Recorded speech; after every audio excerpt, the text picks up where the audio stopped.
My name is Olive Gilhilly. I'm a sculptor and furniture maker living in Perth, Western Australia. I've been surrounded by art and artists from a very young age. I've always been encouraged to make things and use my hands. I moved to Melbourne when I was 18 and studied sculpture and spatial practice at the VCA before continuing study in furniture design at RMIT. It wasn't until the furniture design course that I started working with timber. I've been in love with it ever since. I like the warmth of timber. Although it's physically hard, there's something that's soft and grounding about the material, something familiar. When working with it, I get a sense of the material's history and feel connected to where it comes from. I like that timber has a narrative.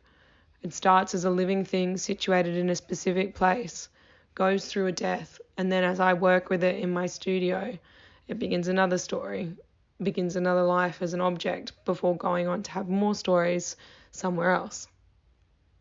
The transformative element of timber is especially interesting to me.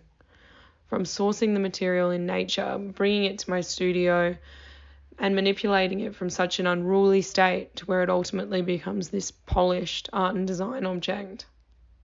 I try as often as possible to source the timber myself. I like knowing exactly where the work starts. Finding the timber is sometimes through word of mouth. Maybe a farmer needs to fell a tree because it's in a state of disease or white ant damage. Sometimes a tree might have been struck by lightning and fallen in a storm, or maybe it's had to be removed in a demolition. This is ethically felled trees, ethically felled timber, as it does not contribute to the deforestation of old-growth forests.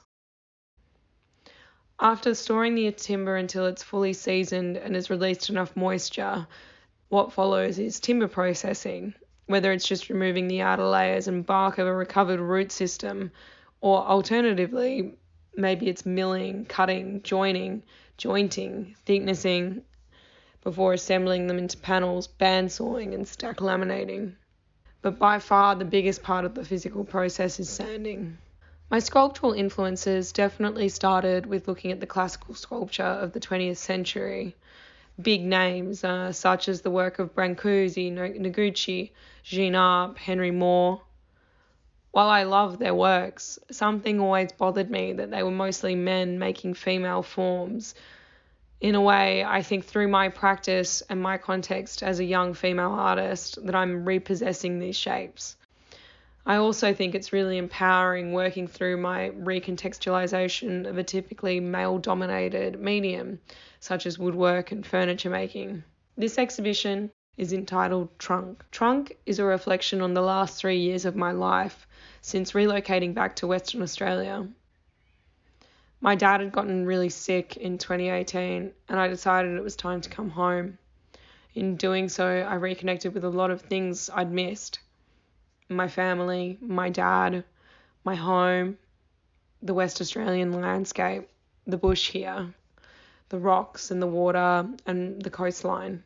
The works are most definitely existential. There are lots of notions of dying and living.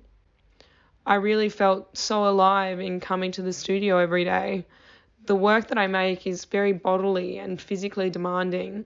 It requires real strength and endurance.